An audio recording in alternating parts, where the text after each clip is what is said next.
नमस्कार, मैं रजनीकांत, साथ में आप सभी का बहुत बहुत स्वागत है। कुछ ही घंटों के बाद राजगीर स्थित स्पोर्ट्स एकेडमी में Asian women's hockey championship trophy 2024 का फाइनल मैच खेला जाना है। आज जो मुकाबला होना है वो चीन से होना है और पिछले कई मैचों से, या हम कहें कि हर मैच में इंडिया अनबीटेबल टीम रही है और आज जो पूरी निगाह है वो भारतीय टीम पर है। महिला हॉकी टीम को जिस तरीके से लोगों ने और नेशनल मीडिया ने इग्नोर किया, जिसके पीछे हमने बहुत बार आवाज भी उठाई कि आखिर बिहार के साथ ऐसा क्यों हुआ है। बावजूद इसके जो महिलाओं ने अपना सर्वश्रेष्ठ प्रदर्शन दिया है उस पे तो हर किसी को गर्व होगा। बिहार से लेकर संपूर्ण भारत राज्य में आज हॉकी का जो फीवर है, जिसको हॉकी के लिए जाना जाता है, नेशनल गेम है अपना, उस पर हम चर्चा करेंगे। हमारे साथ हैं समाज सेवी हैं नितिन विक्रम कौशिक जी, और काफी धुरंधर हैं बोलने में भी और काफी प्रखर हैं, हर मुद्दों पर अपनी बात काफी बेबाकी से रखते हैं। तो नितिन जी, ये जो पूरा आयोजन हुआ है पूरे बिहार के लिए गौरव का विषय है, गौरव है। राजगीर जैसे स्थान पे, जिसको आप अंतर्राष्ट्रीय फलक पर इसकी पहचान पर्यटन के क्षेत्र में देखी जाती है, मगर इस बार जो हॉकी का गेम शुरू हुआ है राजगीर में, इसको आप किस तरीके से देख रहे हैं? नहीं, ये तो बिहार के लिए गौरवपूर्ण क्षण है। और पूरा ये नहीं कि सिर्फ ऐसे बहुत सारी चीजें तमाम लोग बातें करने की, सिर्फ नालंदा नालंदा नहीं, लेकिन इसको पूरे बिहार के लिए गौरवपूर्ण क्षण है कि 1996 में आपका एक दिवसीय क्रिकेट का विश्व कप का 1 या 2 मैचेस हुआ था, जिसके बाद बिहार की छवि खराब हुई थी। और उस छवि को आज खत्म करते हुए बिहार ने अपनी एक नई छवि बनाई है और राजगीर पर्यटन के रूप में जाना जाता था, लेकिन अब जो है इसके साथ साथ जो है ये स्पोर्ट्स के लिए भी जाना जाएगा। अभी जिस तरीके से सफल आयोजन आप लोगों के माध्यम से हम लोग देख रहे हैं, ये दुर्भाग्य है कि हम लोगों को अभी हमें वहां पे जाकर करके लाइव देखने का मौका नहीं मिला, बट टीवी के माध्यम से हम लोग यहाँ से देख रहे हैं कि दर्शकों का उत्साह और जिस तरह से हुजूम उमड़ रहा है, तो ये तो हम लोगों के लिए गौरव से क्या इसको बोल सकते हैं, गौरव बिल्कुल है। और हमेशा ये ताजिंदगी रहेगा कि पहला जो आयोजन हुआ और इतना सफल आयोजन हुआ, और ये हम लोगों के लास्ट जिंदगी का जो आखिरी सांस तक ये याद इस रूप में बरकरार। नेशनल मीडिया का इग्नोरेंस रहा है और आपने देखा होगा कि राष्ट्रीय जो चैनल्स हैं हर जगह पर बहुत ज्यादा तवज्जो नहीं दिया गया। तो क्या यह बिहार के साथ ही ऐसा क्यों किया जा रहा है? नहीं, इसको बिहार से सिर्फ जोड़ करके नहीं देख सकते हैं, क्योंकि ये हॉकी के साथ होता है, हमेशा हॉकी के साथ होता है। अगर आप वहां पे कवर कर रहे होंगे तो आप जो स्पॉन्सर है हॉकी टीम की, उसके जर्सी पे आप उन लोगों के जर्सी, खिलाड़ियों के जर्सी पे देखेंगे उड़ीसा लिखा हुआ है। और अगर इसके बहुत अगर पहले चले जाएं कि उड़ीसा से ही अलग होकर के बिहार जो है इधर अलग हुआ, तो देखें तो कहीं ना कहीं दोनों तरफ से बिहार है, स्पॉन्सर भी बिहार है और यहाँ आयोजन करता भी बिहार है। अब इस पर बहुत सारा डिबेट लोग कर दें, उससे मुझे कोई फर्क नहीं पड़ता है, लेकिन क्या है कि स्पॉन्सर भी नहीं मिल पा रहा है भारतीय टीम तो नितिन जी, हम तो बहुत सरप्राइज थे जब हमारी बात हो रही थी, जब हम लोग बात कर रहे थे भारतीय टीम के कप्तान से। बहुत सारे बिहार के लोगों को तो यह भी नहीं पता होगा कि जो जफर इकबाल रहे भारतीय हॉकी टीम के कप्तान रहे, वो भी नालंदा से हैं। सलीमा टेटे के संघर्ष की कहानी मैं सुन रहा था कि कैसे वो एक फट्टे से, बांस के फट्टे से वो हॉकी खेलना उसने शुरू किया, प्रैक्टिस करना शुरू किया। आर्थिक स्थिति अच्छी नहीं थी, माँ बाप जो थे वो किसी और घरों में जाकर के काम करते थे। और बहुत सारी ऐसी बेटियां हैं जिन्होंने अपने हुनर के दम पर आज अपनी ये पहचान बनाई है। और हॉकी के इग्नोरेंस की जो आप बात कर रहे हैं एकदम सही कह रहे हैं, मगर आज देखिए, आज पूरे बिहार में हॉकी का जो क्रेज है, मुझे पहला दिन भी याद होगा कि लोग सोच रहे थे कि जाए कि ना जाए। आज ये स्थिति है कि मेरे पास भी सैकड़ों कॉल्स आ रहे हैं कि किसी तरीके से एक पास का आयोजन, मतलब आप प्रबंध कर दें, उपलब्धता हो जाए तो हम लोग भी मैच देखें। तो आज जो जुनून है राजगीर के स्टेडियम में हर दिन बढ़ता गया। और मैं बताता हूँ कि शाम का जो वक्त होता था, जब लाइट्स के जगह पर लोगों का मोबाइल का लाइट्स होता था, और इतना सुंदरता, भव्यता, और खास करके बिहार राज्य खेल प्राधिकरण के जो निदेशक हैं रविंद्रन शंकरन, उनकी बात करें, सख्त आईपीएस और बहुत ही मिलनसार व्यक्ति, या आप डीएम शशांक शुभंकर की बात कर लें, अपने नालंदा के एसपी की बात कर लें भारत सोनी की, तो मैं तो जितनी मैचों को मैंने बहुत ही नजदीक से देखा, मैं यही देख रहा था कि एक आईपीएस होकर, जिले के कप्तान होकर, राउंड द क्लॉक वो पूरे स्टेडियम में घूमना और इस पूरे भव्य आयोजन को सफल बनाने में, क्योंकि यह भी बहुत बड़ा एक आप कह सकते हैं इतिहास के पन्नों में दर्ज होगा कि इस एशियन गेम्स में नेतृत्वकर्ता जिला प्रशासन की ओर से डीएम और एसपी रहे हैं, तो ये भी अच्छी बात रही है। अब आगे स्पोर्ट्स के लिए क्या कुछ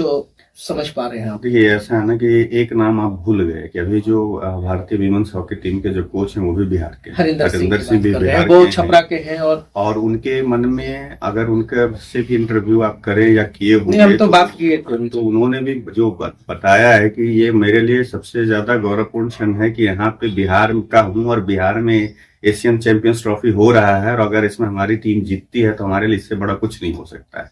एक तो वो हो गया। दूसरी चीज है कि प्रशासन तो ठीक है, उनका तो काम है, वो कर रहे हैं और बहुत अच्छे से काम कर रहे हैं। इसके लिए आपको सफल आयोजन के लिए जनता को भी बोलना पड़ेगा कि जिस तरीके से सभ्य तरीके से बिहार को लोग पूरी संस्कृति बिहार को असभ्य बोलते हैं मीडिया में, जो आजकल बिहार की छवि पिछले कई एक सालों से बनी हुई है कि बिहार असभ्य है, बिहार में ये है वो है, बहुत तरह की बातें। लेकिन यहाँ पे आप जो पहले सवाल उठाए ना कि बिहार की अनदेखी, बिहार की अच्छी चीजों को जो मीडिया जो मतलब हाइड कर देती है, मतलब उसको लाने का चीज है कि आज देखिए कहीं भी जाते हैं मतलब अगर कुछ ऐसा होता है तो वहां पे रंग होता है, लेकिन बिहार में कितने शांति तरीके से सभ्य तरीके से लोग आ रहे हैं और बढ़ चढ़ करके हिस्सा। अगर वहां पे खिलाड़ी खेल रहे हैं और दर्शकों का जब अगर जैसे 11 प्लेयर खेलते हैं, 12वां प्लेयर कौन होता है? दर्शक होता है। डेफिनेटली अगर उनका साथ नहीं मिलेगा तो कोई भी खेल जो है सफल नहीं हो पाएगा। तो उनका जो मनोबल, मतलब जापान के साथ सेमीफाइनल का जब मैं देख रहा था मैच, तो उसमें जिस तरीके से पीछे से उन लोगों का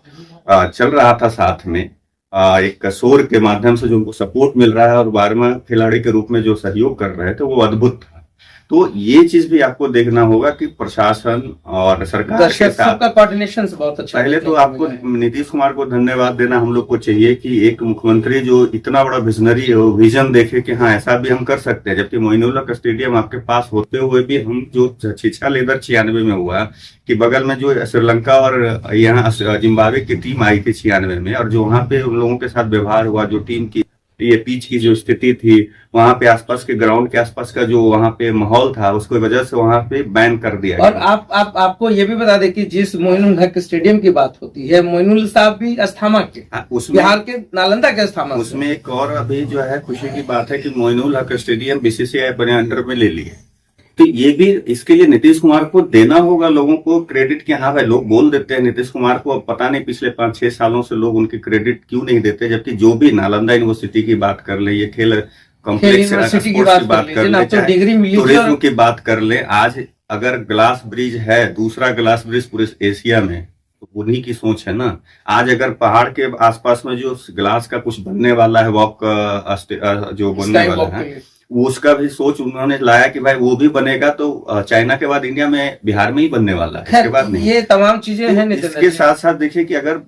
बीसीसीआई मोइनुल हक स्टेडियम को ली है, जबकि आपको ये भी पता है कि वहां पे रणजी मैचेस शुरू हो गए हैं, पिछले 2 सीजन से रणजी मैचेस हो रहे हैं वहां पे। तो ये भी एक गर्व हम लोगों के लिए करने का विषय है कि हमारा भाई अभी एक ऐसा नेतृत्व मिला है, चाहे वो अब उसमें जब आपका नेतृत्व करता लीडर अच्छा होता है ना, तो नीचे के जो बाकी जो लोग प्लेयर होते हैं, जैसे प्रशासनिक, जिनको प्रशासन बोल रहे हैं, वो भी बहुत अच्छा काम करता है। फिर हम जैसे जो दर्शक दरगाह में लोग होते हैं, हम लोग भी अच्छे लोग से एकदम खुशी से जाकर करके सहयोग करते हैं, और उसका नतीजा आपका इसकी सफलता है। जो चीन से मुकाबला होना था, जापान से, मेरी तो सांसें थम जाती थी इन लोगों का नाम सुना। मगर जिस अंदाज में इंडिया ने, आक्रामक अंदाज में, डिफेंस में पूरी रणनीति, सटीक रणनीति के साथ खेला है, आज फाइनल मैच है और फिर सामने चीन है, तो क्या चीन की दीवार आज ढह जाएगी? जैसा कि मैं बता रहा था कि जैसे जापान के साथ जो सेमीफाइनल कल खेला जा रहा था, तो भारतीय टीम को पेनाल्टी कॉर्नर जितना मिला, अगर उसको कम से कम गोल में तब्दील करते तो लगभग जो जापान 20-25 गोल से हार, फिर भी 2 गोल से कर पाना, ये एक वीक हमको कमजोरी जो दिखा कल भारतीय टीम का। क्योंकि चाइना के साथ आपको चाइना इतना मौका नहीं देने वाली है। ऐसा तो नहीं कि कोई रणनीति का हिस्सा ही हो, नहीं, ये बिल्कुल नहीं कर सकते। रणनीति इसमें क्या कहेंगे कि हम अपना पेनाल्टी कॉर्नर, क्योंकि जो खेल देख रहे थे कि बाकी खिलाड़ियों का जो भी वो तब्दील ही नहीं कर पा रहे थे, वो उनका जो गोलकीपर वो इतना बढ़िया से मतलब वो गोल को बचा रही थी, वो पहले से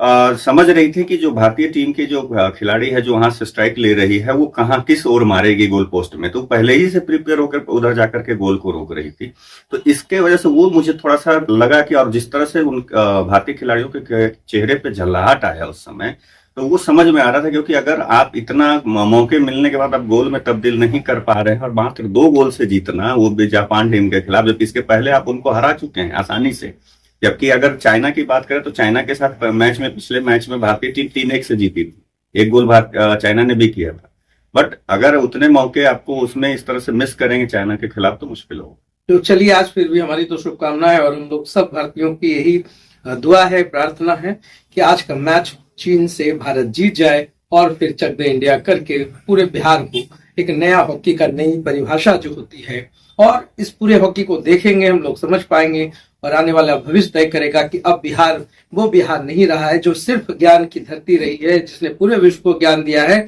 अब तो बिहार खेल की पाठशाला है, खेल की विश्वविद्यालय है। अब तो डिग्री भी मिलेगी, खेल भी करेंगे और फेल भी नहीं करेंगे, नौकरी भी मिलेगी, तो सब कुछ होगा, चक दे इंडिया होगा। तो best of luck Indian team, बहुत बहुत धन्यवाद।